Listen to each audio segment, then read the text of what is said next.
Fala, meus amigos, tudo bem com vocês? Sejam muito bem-vindos a mais um vídeo desse canal, dessa vez para um Pergunte ao Tenka número 2, quadro onde eu respondo perguntas feitas por vocês lá no meu Instagram. Então se você não me segue lá, @_otenka, e semanalmente eu tô mandando caixinha de pergunta lá para poder responder aqui nesse canal. E antes de começar a responder as perguntas, não se esqueça, por favor, de se inscrever nesse canal se você não é inscrito. Não deixe de curtir esse vídeo se você gostar. Não deixe de comentar, às vezes se você tem alguma pergunta, algum comentário, alguma coisa pra falar. Fala qualquer coisa aqui nos comentários, tá bom? Vamos conversar, vamos interagir. E se você gostar muito, compartilha esse vídeo, tá bom? Sem mais delongas, simbora!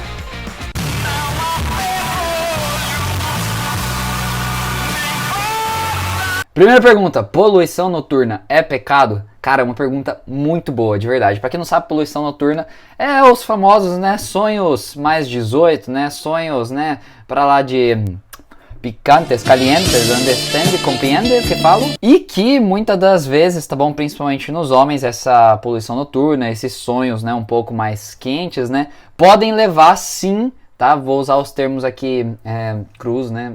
Que eu tô trabalhando com um público adolescente, tá? Eu acho que vocês já sabem, mas enfim. Podem levar a uma expulsão de células que contêm 23 cromossomos. Não entendi nada.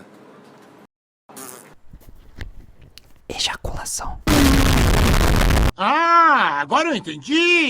Pois é, gente. Enfim, nos homens isso pode acontecer. E assim, na minha humilde opinião, eu não acho que isso seja pecado em si, tá bom? Porque você não tem controle dos seus sonhos, você não consegue pensar e falar, não, hoje eu vou sonhar com isso aqui, hoje... Não, você não consegue.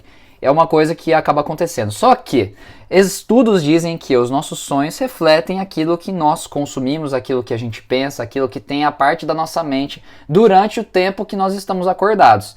Então, assim, a minha recomendação para você é: cuidado com o que você tem visto, cuidado com o que você tem deixado entrar pelos seus olhos, que são janela da sua alma, tá bom? Cuidado com o que você tem assistido e com o que você tem pensado durante o dia, tá bom? Porque muitos desses pensamentos, muitas das coisas que você absorve com seus olhos podem sim se refletir nos seus sonhos, tá bom? Mas a poluição em si, o ato de ter a poluição noturna, de, né, ter esses sonhos um pouco mais quentes e até a ejaculação, não é pecado em si. Mas, né, é bom que você cuide para que no tempo que você está acordado, no tempo que você tem controle sobre a sua mente, no tempo em que você consegue submeter os seus pensamentos e os seus olhos a Cristo, eu acho que vale a pena você tomar esses cuidados, tá bom? Qual o propósito do dom de línguas? Se você tiver com Bíblia, abre aí em 1 Coríntios 12, onde nós aprendemos sobre os dons. Vamos lá. Há diferentes tipos de dons, mas o Espírito é o mesmo. Há diferentes tipos de ministérios, mas o Senhor é o mesmo. Há diferentes formas de atuação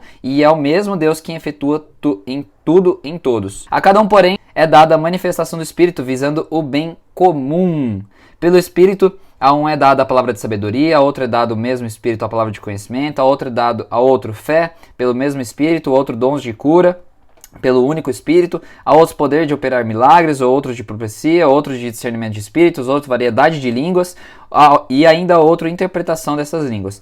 Todas essas coisas, porém, são realizadas pelo mesmo e único Espírito, e ele as distribui individualmente, cada um como quer. Bom, antes de entrar no propósito, né, disso que a gente chama de dom de línguas, coloquei entre aspas, você já vai entender o porquê.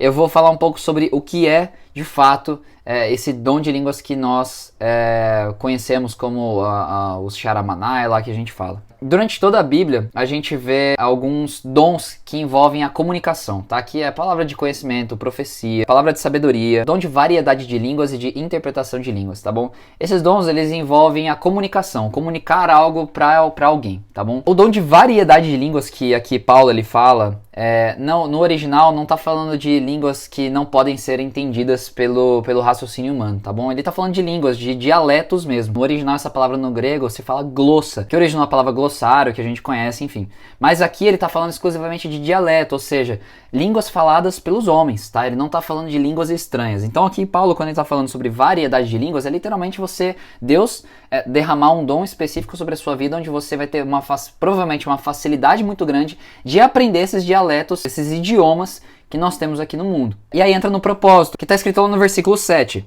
A cada um, porém, é dada a manifestação do Espírito visando o bem comum. tá? A manifestação dos dons, a aplicação dos dons é pro bem comum da igreja. Não é simplesmente para edificação própria, é para edificar o corpo, para enviar uma mensagem, comunicar uma mensagem pro povo, seja por meio da palavra de sabedoria, seja por meio da palavra de conhecimento, seja por meio da variedade de línguas e junto com a interpretação dessas línguas para que o povo entenda, tá? Como ter certeza do verdadeiro arrependimento? Cara, arrependimento está diretamente ligado com atitude, com ação, mudança de atitude. Sabe aquelas situações que você fala assim, eu já me arrependi várias vezes, eu não consigo mudar, eu não consigo... Cara, o que você teve, na verdade, não foi um arrependimento, foi um remorso, tá bom? O remorso, ele vai gerar tristeza, vai gerar um pouco de culpa, mas não vai trazer mudança. Somente o arrependimento pode trazer mudança de atitude de fato, tá bom? E o arrependimento, ele não é algo gerado pelo homem, não é algo que o homem consegue gerar. O homem consegue gerar remorso. Agora, o arrependimento é gerado e conduzido pelo Espírito. Peça pro Espírito de conduzir ao arrependimento, tá bom? Conduzir você a uma mudança de mentalidade e, consequentemente, a uma mudança de atitude. Como lidar com os impulsos sexuais? Bom, a gente entende que esses impulsos sexuais, eles são gerados a partir dos hormônios e de toda a nossa fisiologia como humanos, tá bom? Ter um impulso não tem nenhum problema, tá bom? Agora, o que você faz com esse impulso é que pode morar o problema, que pode ser pecado. A gente precisa se lembrar que nós não somos animais irracionais, que agem por instinto simplesmente, mas que nós temos a capacidade de conseguir pensar e raciocinar, entendeu? E pensar racionalmente se eu devo ou não tomar determinada atitude. Então, o que você precisa fazer e como você vai lidar com esses impulsos sexuais é entendendo isso, que você é um animal racional. Deus colocou a capacidade de raciocinar em você. Então, você vai sentar, você vai pegar esse impulso, essa necessidade, essa tentação que você está tendo em relação à área sexual e vai submeter à vontade de Deus. Se a vontade de Deus é que você segure esse impulso sexual e extravase, né, somente depois do casamento, você precisa entender que essa é a boa, perfeita e agradável vontade de Deus para sua vida e você precisa submeter a sua vontade, o seu impulso, à vontade de Deus. Tenka, mas eu não consigo mais parar, eu já comecei, eu não consigo mais controlar os meus impulsos. Cara, você tá numa situação onde você e um cachorro é a mesma coisa, entendeu? O cachorro, ele tá com vontade de ir lá e...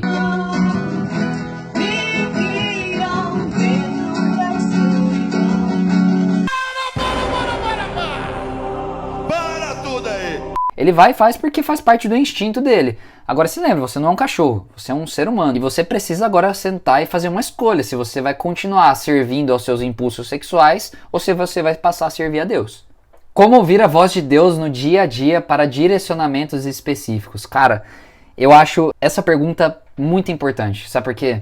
Porque hoje em dia a gente acabou se acostumando em ver Deus nos cultos de avivamento, onde Deus ele se manifesta com cura, onde Deus ele se manifesta com a sua presença ali, que as pessoas choram e elas se arrependem e tudo mais. E isso é lindo, tá, gente? Pelo amor de Deus, eu não estou excluindo isso, tá? Eu estou falando que Deus ele não só se manifesta nisso, tá? A presença manifesta de Deus é ótima, é muito bom estar num lugar onde a presença de Deus está ali manifestada. Mas a gente precisa se lembrar que o nosso Deus, que é um Deus glorioso, cheio de glória, largou a sua glória para poder se fazer homem, para falar a nossa língua, entendeu?